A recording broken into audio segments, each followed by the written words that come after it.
I recently spoke with Barry Choi, a travel expert, and he shared with me that he was in a similar situation this past summer during the Air Canada strike, and he was in Europe. One of the pieces of advice that he had offered was to book a backup flight that's fully refundable just to ensure that a passenger doesn't get stranded.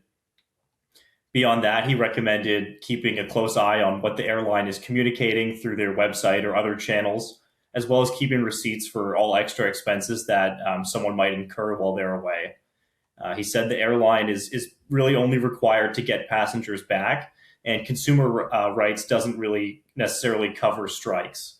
The biggest thing that he says is having travel insurance and knowing if that policy covers a strike, because not all of them, cover those types of things. He says travel insurance is relatively inexpensive and can protect consumers. And also insurance offered through credit cards generally offers less coverage than standalone policies. Separately, I also spoke to Richard Vanderloo. He's the president of a travel agency, tripcentral.ca.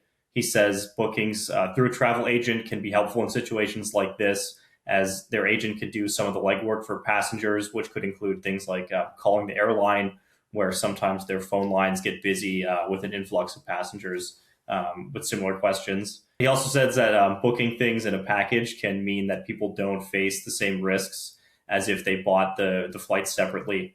And he noted that during the Air Canada strike, there were some relief flights. The airline did, conduct to repatriate some people that were stranded. It remains to be seen what happens next or where the strike goes from here.